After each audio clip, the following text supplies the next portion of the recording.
I still remember the smell of the old cedar chest in Mother's bedroom, that faint mix of lavender and dust that clung to her silk scarves and kept her secrets buried for decades.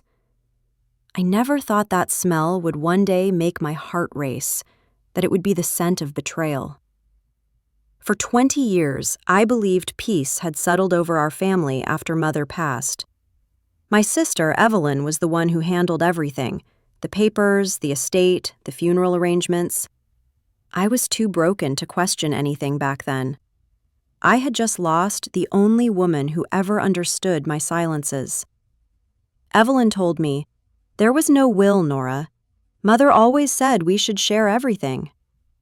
And I believed her, because sisters don't lie about things like that. At least, I thought they didn't. Life moved on. I married, moved across town, raised 2 sons, buried a husband, and tried to stitch myself back together. We'd meet every Christmas, exchange polite smiles, and pretend we were still close. But beneath that politeness was something sour, something I couldn't name. Evelyn always seemed too comfortable, too sure of herself. She lived in Mother's old house, drove a new car every other year, and hosted garden parties in the very backyard where we once played hide and seek. I used to tell myself she worked hard, that she deserved it. Until the letter arrived. It was a faded envelope, yellowed at the edges, addressed to me in Mother's delicate handwriting, but never delivered. The postmark said May 2003, the week after Mother's funeral. The return address? My childhood home, the one Evelyn had kept. I found it by accident when the new owner called me one spring morning. "Mrs. Nora Fleming?" the woman asked. "We found a few old boxes in the attic. They're marked with your name. I thought you might want them." I almost didn't go. 20 years had passed after all. But something in her voice, a softness, maybe pity, made me drive over.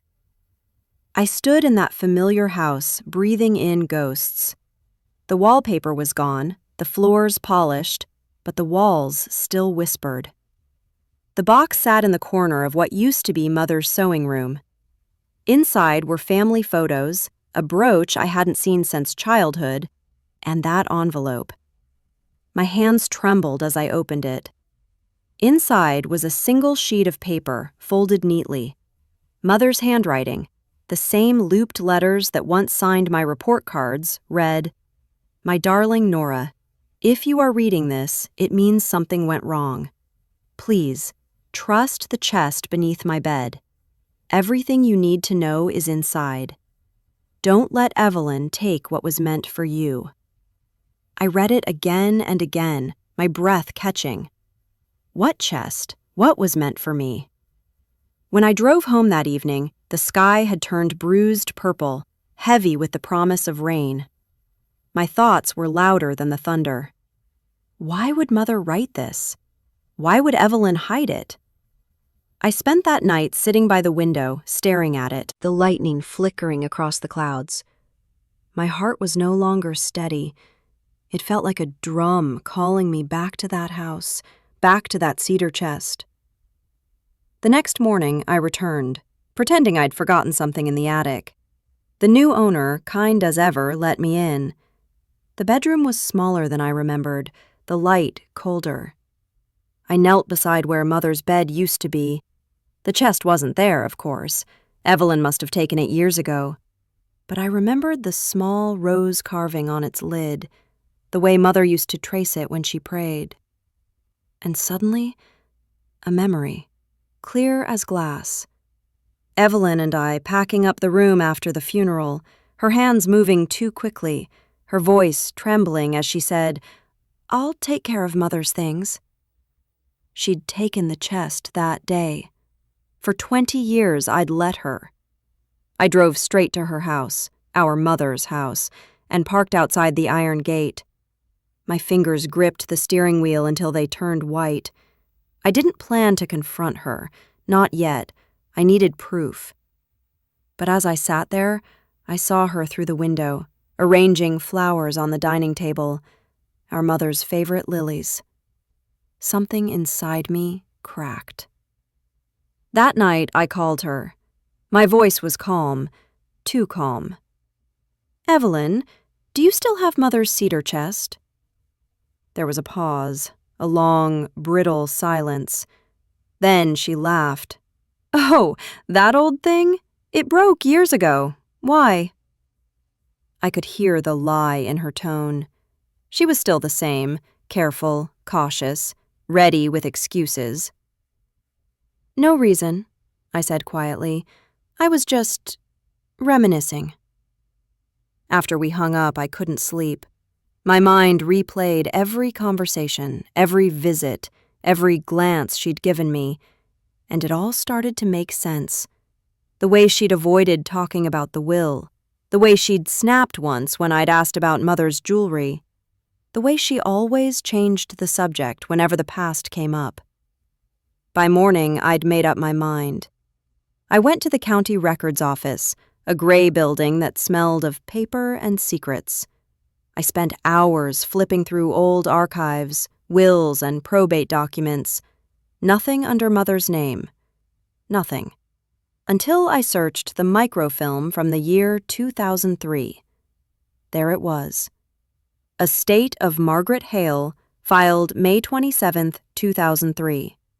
Filed by Evelyn Hale. My pulse pounded in my ears. I requested a copy, and when the clerk handed it to me, my hands shook so badly I could barely hold the paper.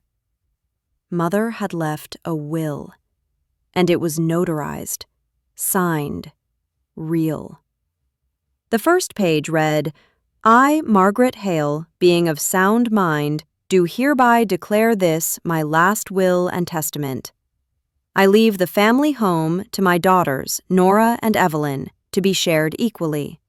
The jewelry, savings, and land are also to be divided evenly." My eyes blurred. I had nothing. Evelyn had everything. The last page bore her signature, and beneath it, a witness line, signed by a man I didn't recognize.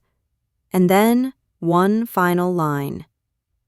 "This will shall be kept in the cedar chest until both my daughters are ready to open it together." I pressed my hand to my mouth. That chest wasn't just a box. It was meant to keep the truth, and Evelyn had buried it.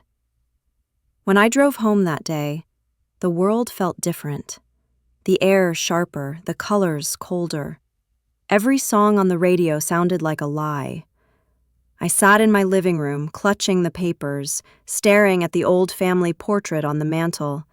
Mother in the middle, smiling gently, her hands on our shoulders. Me on the left, Evelyn on the right, her smile smaller, tighter. I hadn't noticed the distance back then. Now I could feel it like a knife between us. That night I whispered to the photo, "Why didn't you tell me, Mother? Why did you trust her?" The house was silent, but for the first time I thought I heard something. A faint creak from the floorboards, as if the walls themselves remembered. And that's when I decided I would find that chest, even if it meant tearing down the walls of the only family I had left. The next morning, I woke up before sunrise, my mind already racing. I brewed my tea and stared out the window as the fog curled around the trees, thick and ghostly, like memories refusing to leave. My fingers trembled as I held the cup, because I knew what I had to do. I was going to confront her. Not with anger, not yet, but with truth. I needed to see her face when she realized I knew. I dressed quietly, like I was preparing for war, and drove to Evelyn's house again. It was still our mother's house to me, no matter how many coats of paint she'd put on the walls or how many fancy chandeliers she'd hung in the hallway. When she opened the door, her smile froze the moment she saw my face. "Nora?" she said slowly, gripping the doorframe. "You're here early." "I need to talk," I replied. "May I come in?" Her hesitation was brief, but it was there, like a tiny crack in a mirror. She stepped aside. The moment I walked in, the smell of lilac and old wood hit me, and my heart twisted. The furniture was all new, but the soul of the house was the same. I sat in the living room, my eyes wandering to the spot where Mother's piano once stood.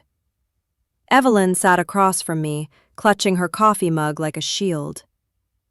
"What's this about?" she asked, her tone careful. I placed the folded document on the table. "I went to the county office yesterday," I said softly. "I found Mother's will." Her eyes flickered, just for a second, but that second was enough.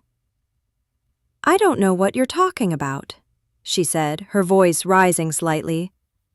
"Mother never left a will." "She did," I whispered. "Filed by you, Evelyn. You signed as executor." The silence that followed was unbearable. The only sound was the ticking of the wall clock, slow, deliberate, merciless. Finally, she laughed, though her voice cracked halfway. "Oh, that old thing? It wasn't valid.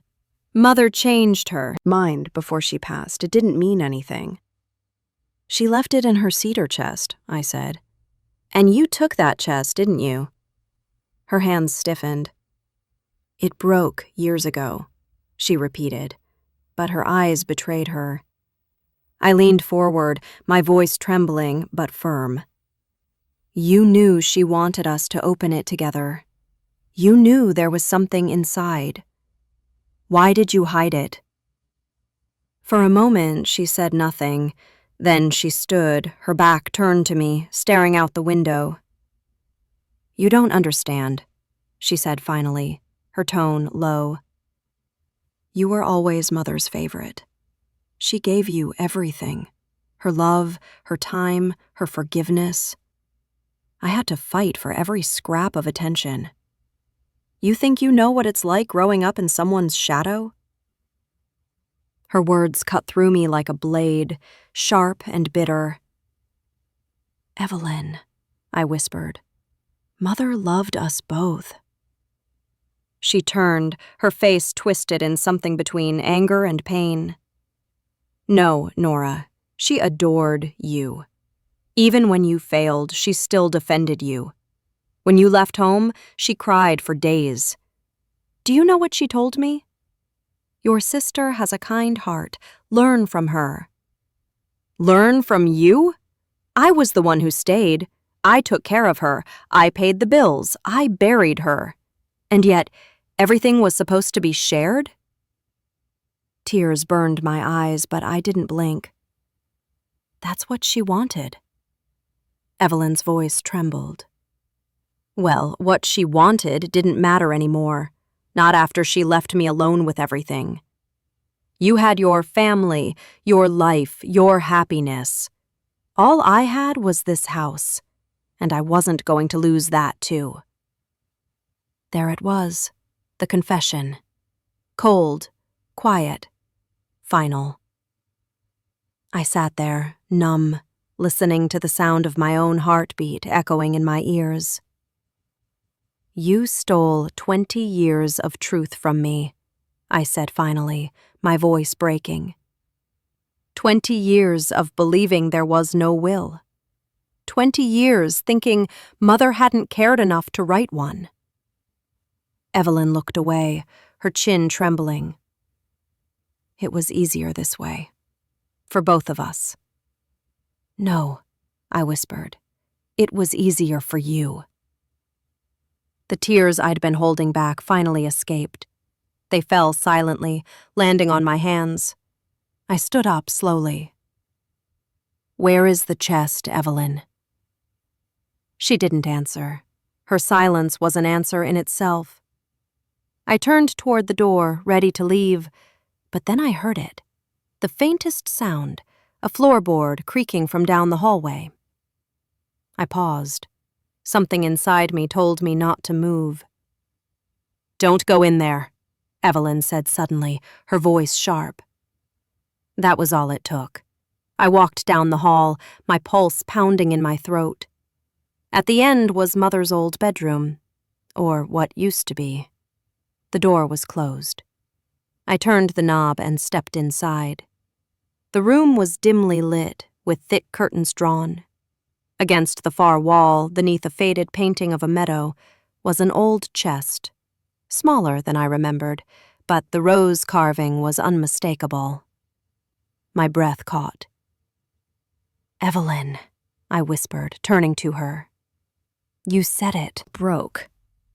Her eyes filled with tears. "Don't open it." But I did. The hinges groaned as I lifted the lid, dust swirling like tiny spirits escaping after years of being trapped. Inside were stacks of papers tied with ribbon, a few of Mother's letters, and a velvet pouch. My fingers trembled as I reached for it. Inside was her locket, the one she always wore, and a small key. "What does this open?" I asked. Evelyn didn't answer. Her hands covered her face as she whispered, "You'll hate me if you find out." My heart pounded. "What have you done, Evelyn?" Her sobs broke the silence, raw and unrestrained. "I didn't mean for it to go this far. I thought I was protecting us. Mother's last note, it wasn't meant to be seen. She changed her will, Nora. She left everything to you. Every single thing. I couldn't bear it." The world tilted. I felt the air leave my lungs. What? "She wrote a second will the night before she died," Evelyn whispered. "It's in that chest.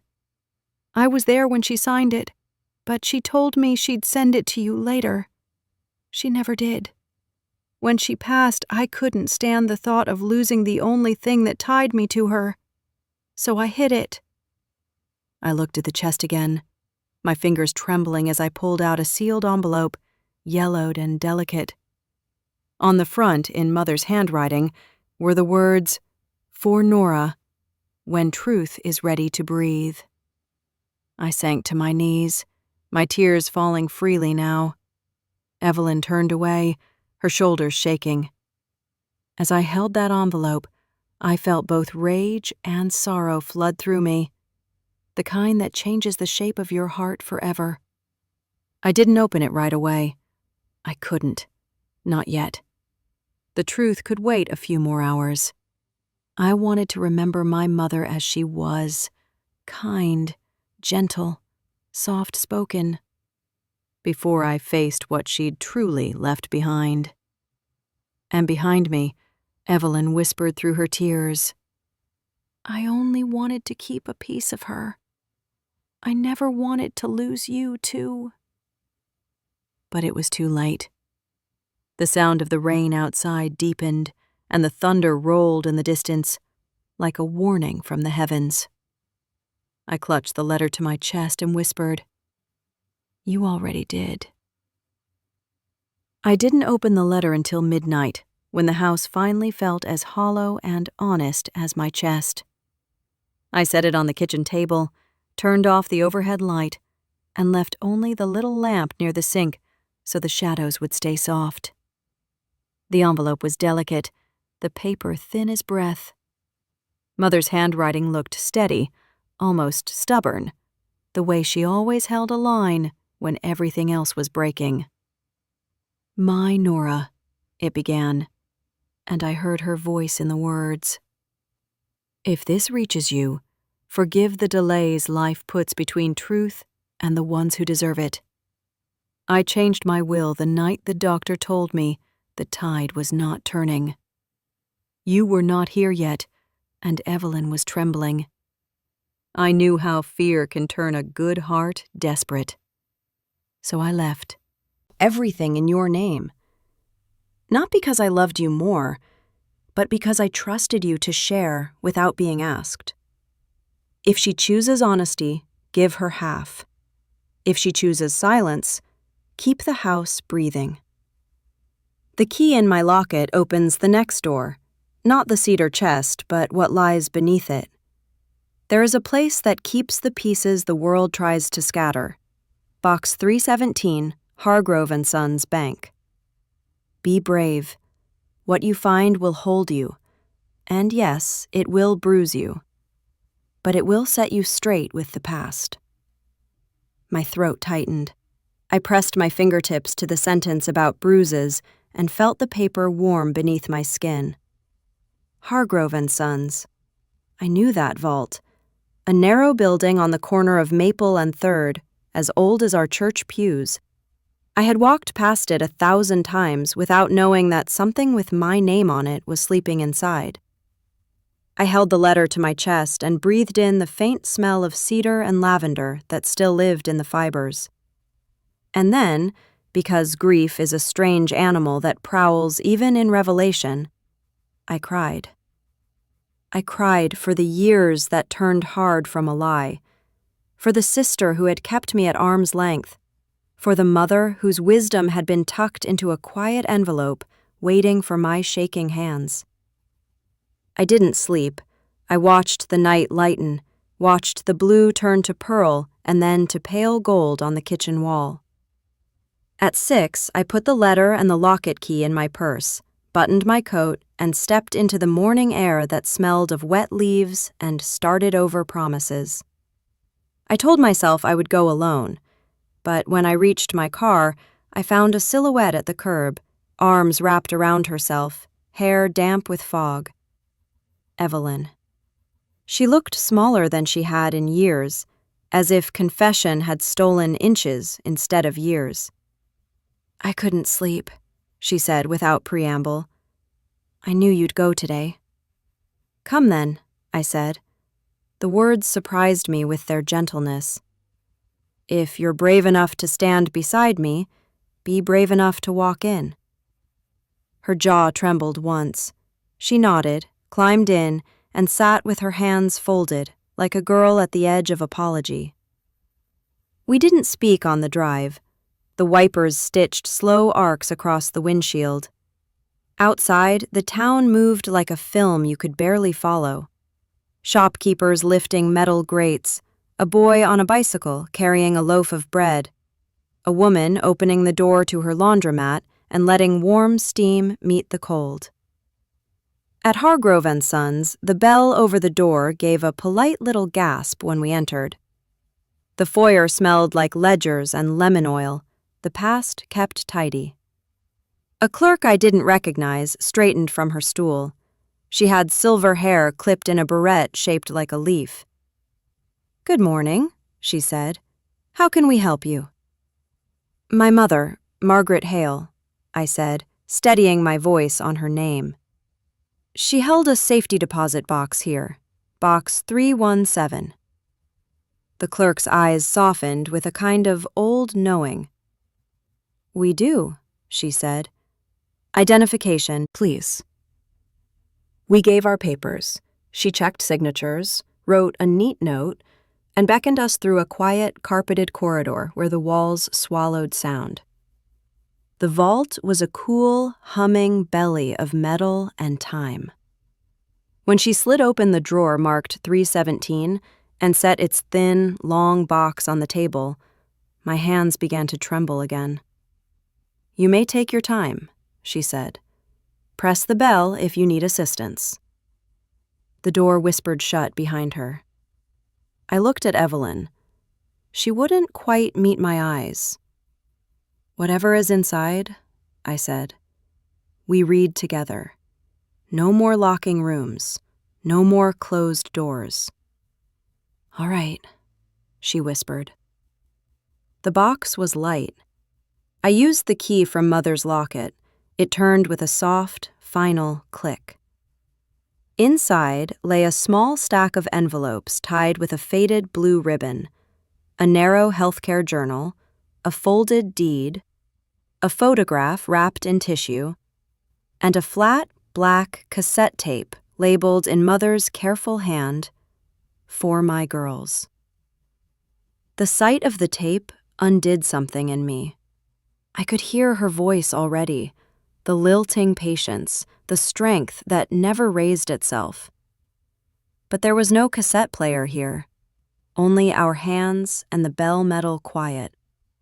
So I reached first for the photograph. The tissue parted like breath. Inside, a sepia image from another century stared back. Mother as a young woman on the courthouse steps, chin lifted, eyes bright, holding a baby I didn't recognize.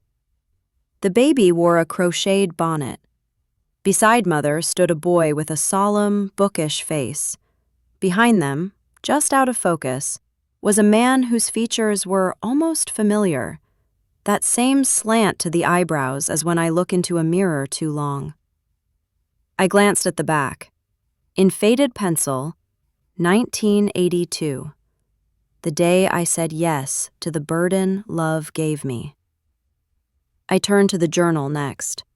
The leather cracked softly when I opened it. The first entry was dated in spring, the year I turned 8. The script wavered in places, as if written at a kitchen table while the stew bubbled and someone called from another room. Tonight I wrote a new will.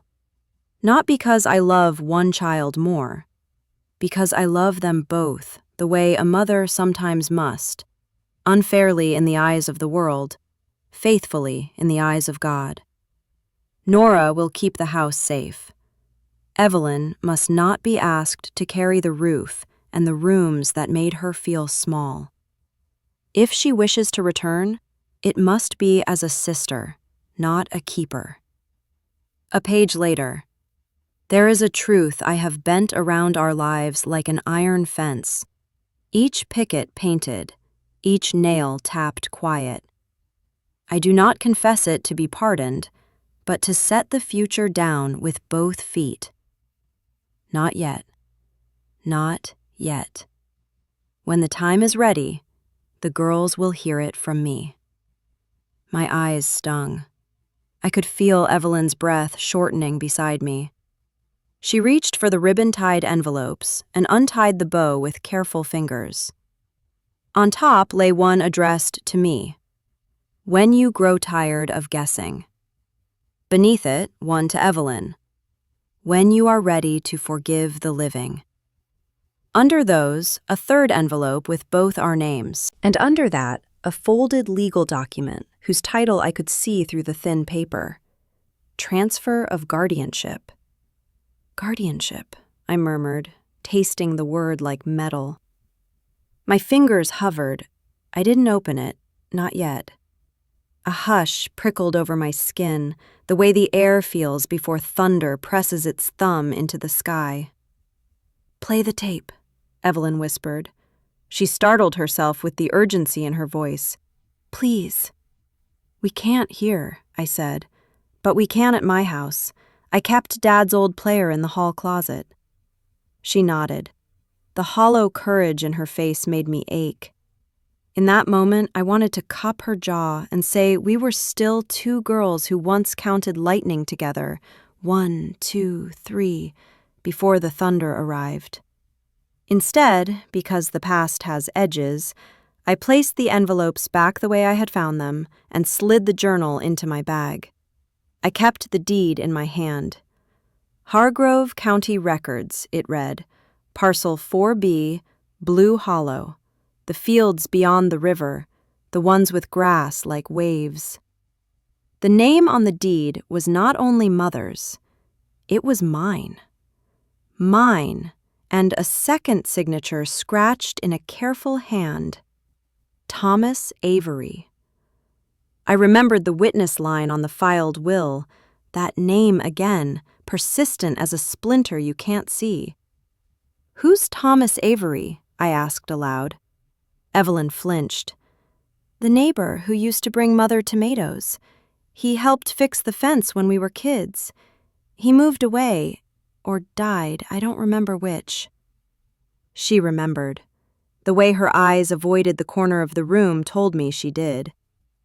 We relocked the box, rang the bell, and signed the ledger with hands that didn't quite feel like ours. Outside, the morning had gathered itself into a bright, cold hour. The town looked newly scrubbed. We drove to my house without speaking. As soon as we stepped inside, I set the tape by the old player, the one that used to swallow our favorite carols every December.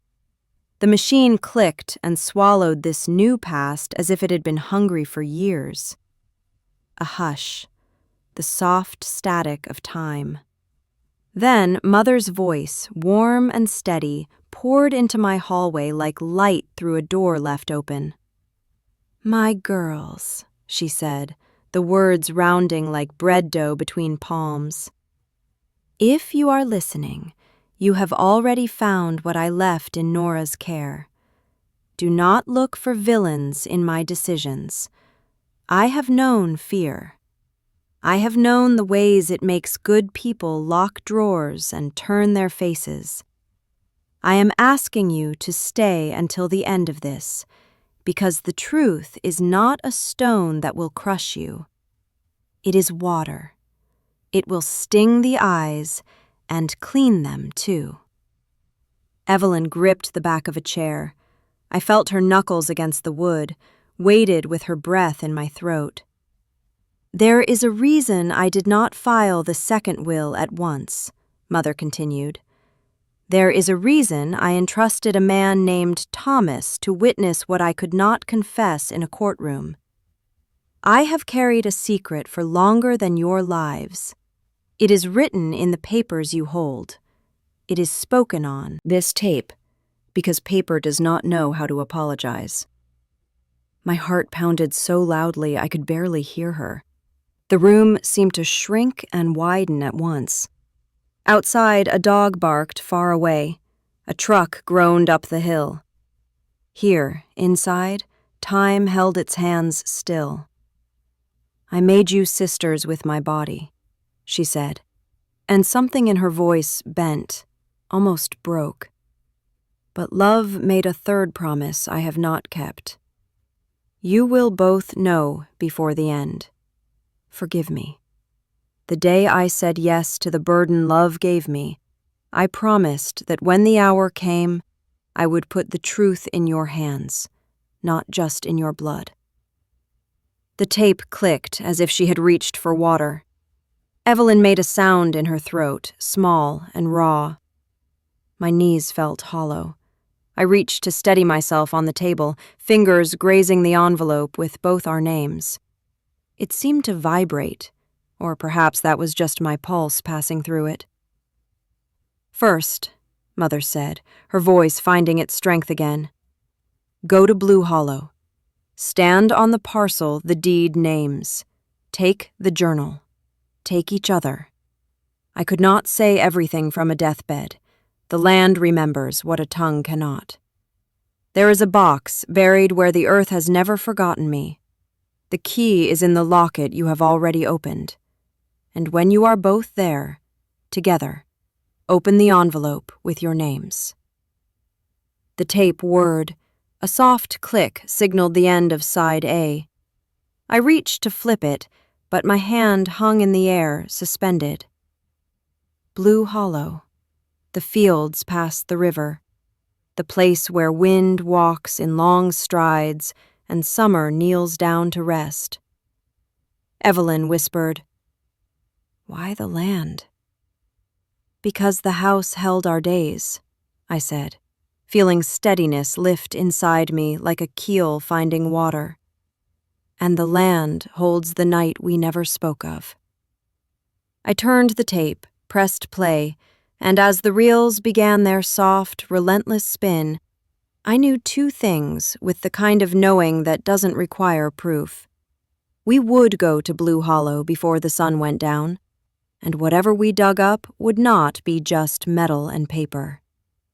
It would be the breath our family had been holding for decades, finally let out, loud enough to shake the dust from the bones of the past. By late afternoon, the clouds had thinned into long ribbons of gray, the kind that stretch forever but never quite disappear. Evelyn and I drove in silence, the cassette tape still humming in my mind, every word our mother said echoing like a riddle that had waited too long to be solved. Blue Hollow lay about 20 miles outside town, down a narrow road lined with trembling poplars. As children, we'd come here on picnics, chasing dragonflies while Mother spread blankets under the wide oak. I remember her always looking toward the far end of the field, where the grass grew taller and the ground dipped slightly, like she was waiting for something to rise from the earth.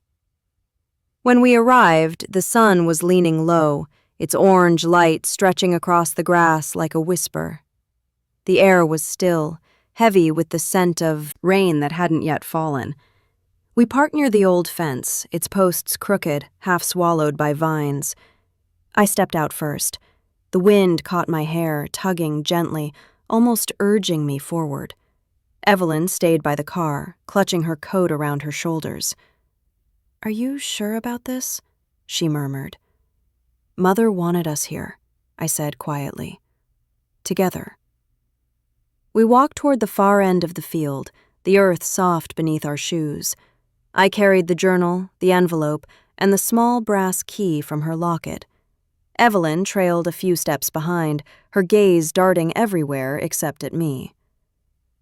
"Do you remember," I said, "how she'd bring us here after church? She always said this place made her feel clean again." Evelyn gave a brittle laugh. "I remember her telling us to stay away from the far end, said there were snakes." "There were no snakes," I whispered. "She just didn't want us to find something." When we reached the dip in the land, I felt it immediately, a kind of pull in my stomach, like the air itself remembered being disturbed. The soil there looked different, darker, looser, as if it had been dug once long ago and then carefully filled again. Evelyn's breath quickened. "You don't think she—" "I don't know," I said, "but this is where she wanted us." I knelt, pressing my hand to the earth. It was cool, almost damp. I brushed away the leaves and something glinted faintly beneath, a small corner of metal. My pulse quickened. "Help me," I said. For the first time in years, Evelyn knelt beside me. We dug with our hands at first, then with an old spade I found near the fence. The dirt was soft, and soon the outline of a box appeared, iron, rusted, about the size of a small chest. The lock was old-fashioned, shaped like a heart. I took the key from my pocket. My fingers shook as I fitted it into the keyhole. It turned with a soft, weary click, as though it had been waiting decades for that sound. When I lifted the lid, the hinges groaned like they were sighing out a secret. Inside was a stack of papers wrapped in oilcloth, a few faded photographs, and a smaller wooden box tied with twine. The smell that rose was old earth and something faintly floral.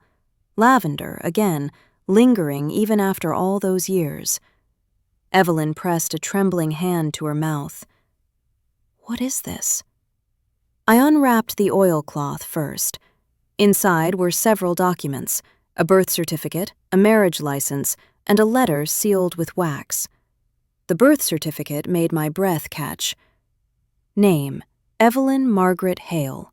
Mother, Margaret Hale. Father, unknown. Beneath it, another certificate, mine. Name, Nora Elizabeth Hale. Mother, Margaret Hale. Father, Thomas Avery. The world spun. I stared at the paper, my vision blurring. "Thomas Avery," I whispered. "The neighbor. The witness." Evelyn shook her head violently. No, that can't be." But the truth sat there, printed in faded ink, undeniable. My knees gave out and I sat, in the dirt, clutching the document. "She wasn't hiding a fortune," I whispered. "She was hiding us." Evelyn's eyes filled with tears. "She lied to both of us," she said, her voice trembling. "She made me think we were the same." "We are," I said sharply, though my own voice broke. "Blood doesn't make it truer. She raised us both." Evelyn turned away, shaking her head, her hands digging into the soil like she could bury the truth back where we found it. You were her golden child because you were his, the man she loved, and I was just what was left of her mistake. I wanted to argue, to tell her it didn't matter, but the words caught in my throat. The silence between us was thick, full of ghosts. I reached for the smaller wooden box. The twine snapped easily, and inside, wrapped in a scrap of linen, was a silver locket identical to the one Mother used to wear, but this one had 2 miniature portraits inside. On one side, Mother, younger, smiling. On the other, a man's face, Thomas Avery. There was also a folded note. I unfolded it carefully, and Mother's voice filled my mind again as I read. My girls, if you are here, you know the truth of how you came to be. I carried love and shame in equal measure, and I made choices I can no longer defend. Evelyn, you were born of necessity, not of sin. Your father was a kind man who stayed when no one else would. Nora, you were born of love that could not live in daylight. I never meant for this truth to divide you, only to free you from what I could not say out loud. If you must hate anyone, let it be me, not each other. This land, Blue Hollow, belongs to you both. It is not for sale, not for greed, but for memory. It holds every secret I buried, every prayer I whispered. Bury me again here if you must, but do it with peace, not anger. The words blurred through my tears. I handed the note to Evelyn, who read it in silence, her lips trembling. When she finished, she sank to the ground beside me, her face pale as moonlight. She loved him, Evelyn whispered. She loved him enough to change everything. And I took it all away from you. I looked at her, really looked at her for the first time in years. Her hair streaked with gray, her eyes hollowed by guilt and time. You didn't take everything, I said softly. You just took the years we could have shared. The wind rustled through the grass, carrying the faint scent of lavender once more. Somewhere, far off, thunder rolled. I reached out and took her hand. She hesitated, then gripped mine tightly, her tears falling into the soil between us. We can start again, I whispered. For her. Evelyn nodded, though her voice was barely audible. For her. We sat there until the sky began to darken, 2 women bound by blood and secrets, holding on to the pieces of a mother who had loved too deeply and hidden too much. When we finally stood, I looked at the open chest one last time. Let's not cover it up again, I said. Let the earth breathe.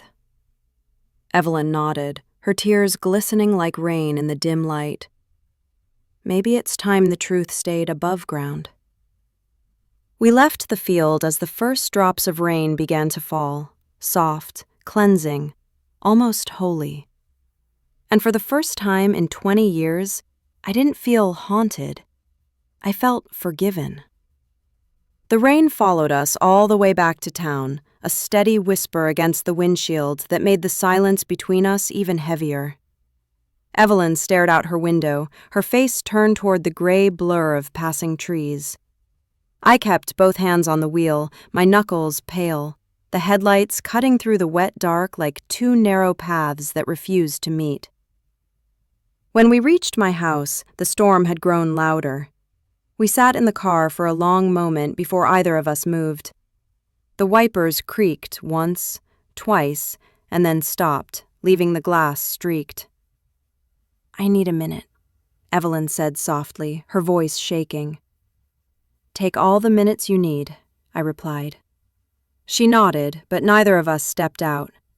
We just sat there, listening to the sound of the rain, both knowing the world had tilted too far to ever return to how it was. Finally, I reached for the envelope, the one with both our names on it, that I'd tucked into my coat pocket. I had carried it all this way, afraid of what it might say. but there was no running anymore. I turned to her, the paper trembling between my fingers. "Let's open it together," I whispered. Her eyes flickered toward me, wary and wet. "Now?" "Yes. Mother said to open it when we were both ready.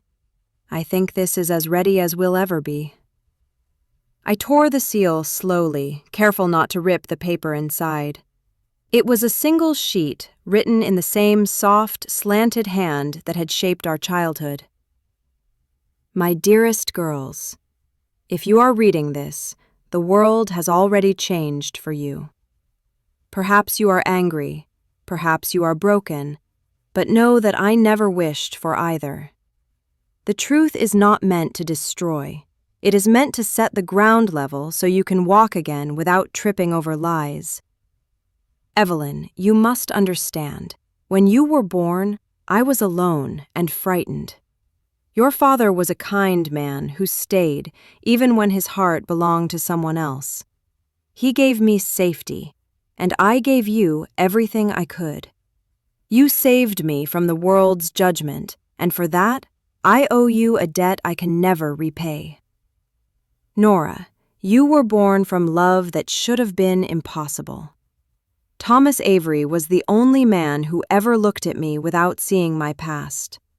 You were my miracle and my mistake, all in one breath. I loved you both differently, but fiercely.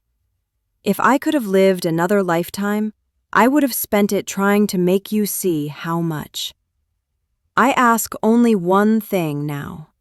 Forgive each other. The chest, the land, the house, these are only walls and wood. But forgiveness is the roof that keeps love from rotting. Do not let what I hid turn into what you bury next. With all my love, Mother." When I finished reading, the sound of the rain seemed to fade. Evelyn pressed her hand against her mouth, her eyes closed, her shoulders shaking silently. I couldn't tell if she was crying or trying not to. I set the letter on my lap, the words blurring through my tears. "She wanted us to forgive," I said softly. Evelyn gave a broken laugh. "Forgive? After 20 years? After lies and stolen years?" "Yes," I whispered, "because she's gone, and all we have left is each other." She turned to me, her face pale, eyes red. "I don't know how to start, Nora. Every time I look at you, I see everything I ruined." "Then start by looking at me as your sister again." She hesitated, then nodded, slowly, like someone learning to breathe again after drowning. "I thought she loved you more," she said. "All those years, I let that poison me. I convinced myself I was doing the right thing, keeping what little was mine. But it was guilt that kept me here, not love." I reached over and took her hand. It felt smaller than I remembered, cold and trembling. "You were scared," I said. "Mother knew that. That's why she left everything to me, not because I deserved more, but because she hoped I'd give it back." Evelyn's eyes filled with tears again. "And I didn't let you." "It's over," I said. "We can still make things right." The thunder cracked outside, shaking the windows. The lights flickered once before steadying. For a long moment, neither of us spoke. Then, quietly, Evelyn said, "What will you do with Blue Hollow?" I looked down at the letter again, tracing the words with my fingertip. "Keep it the way she wanted," I said. "Let it stay wild.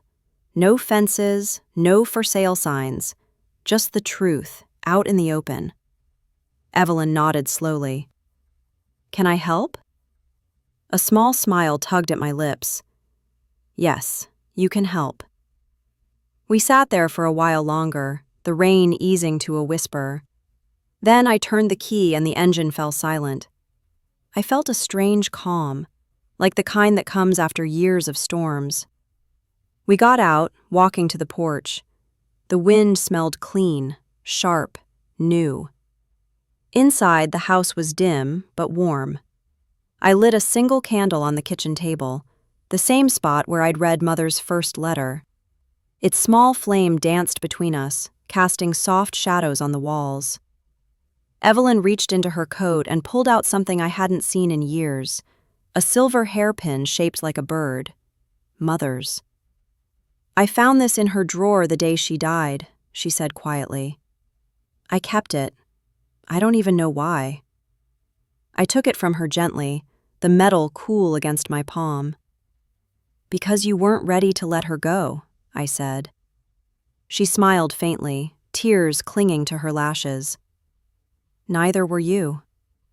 We sat together until the candle burned low, talking softly, about childhood, about the nights we stayed up whispering secrets under one blanket, about the way Mother would hum while baking pie on Sundays.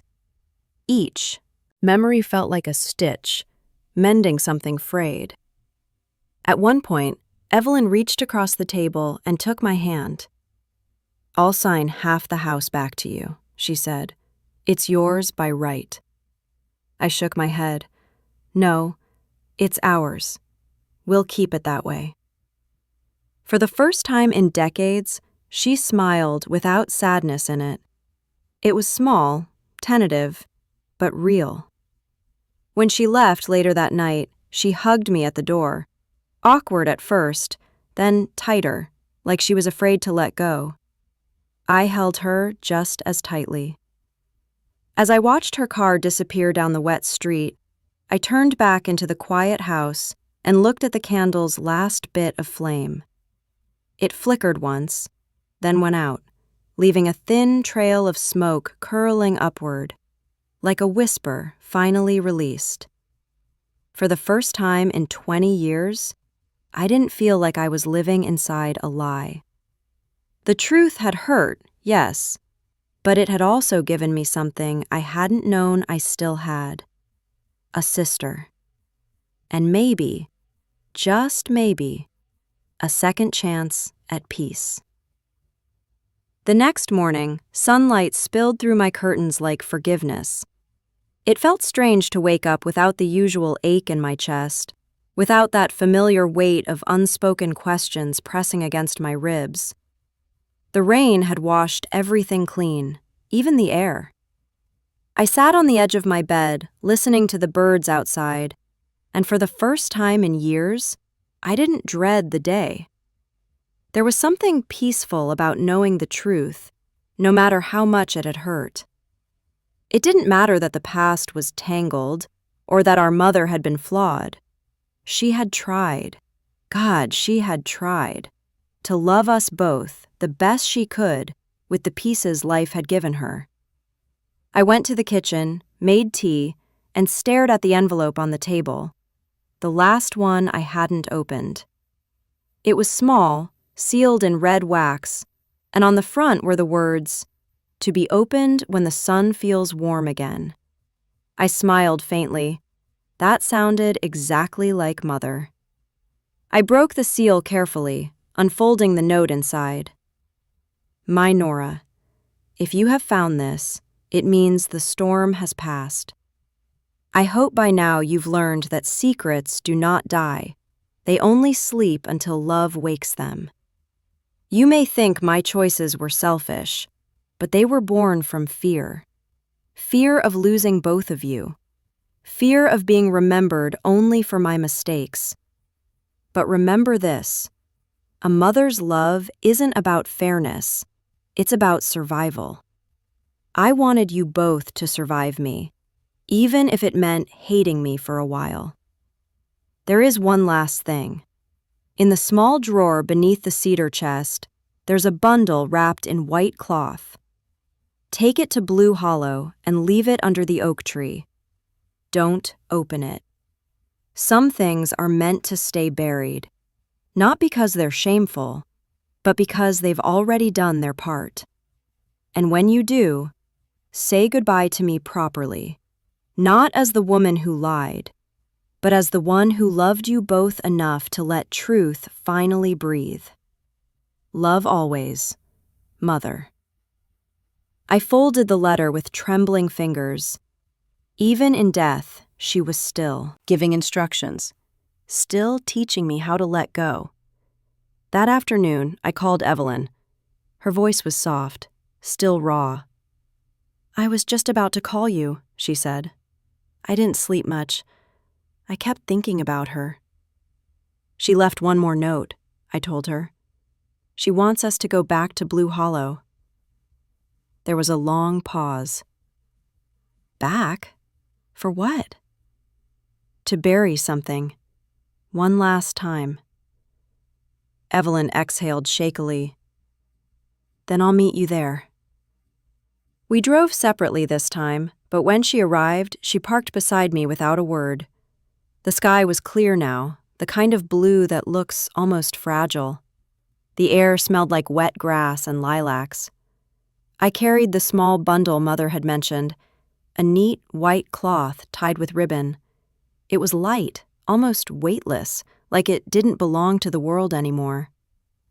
Evelyn and I walked through the tall grass together, side by side, until we reached the oak.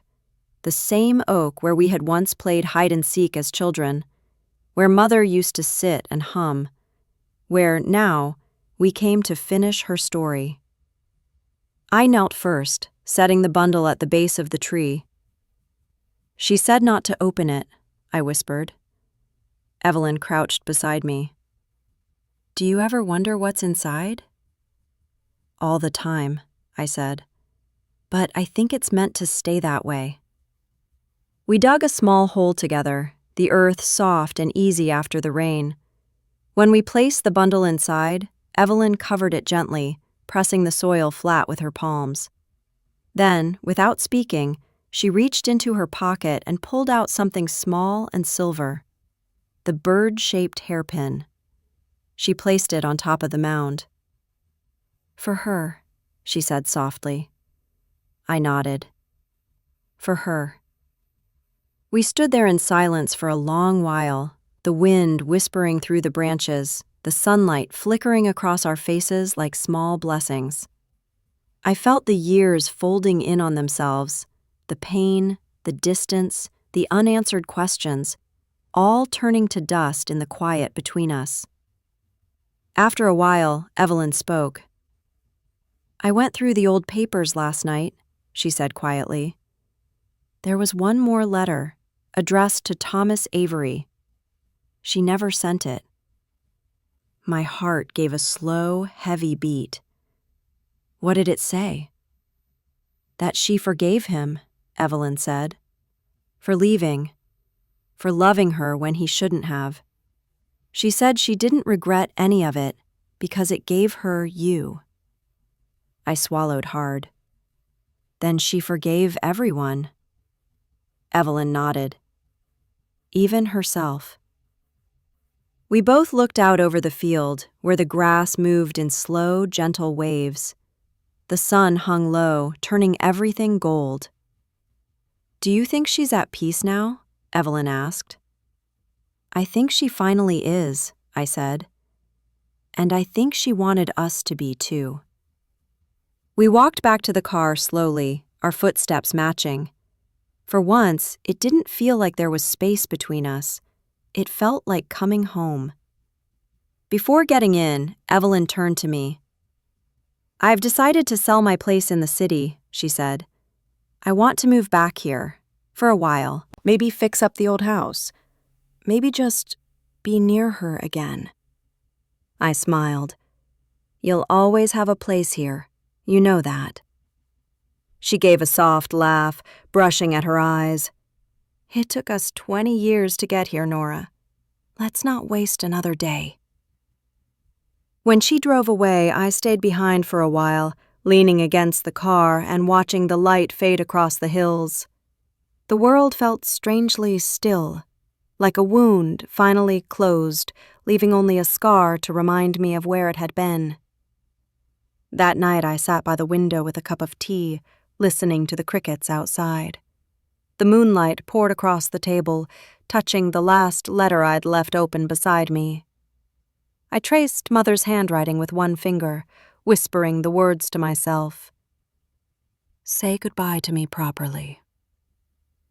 So I did. I closed my eyes and spoke into the quiet.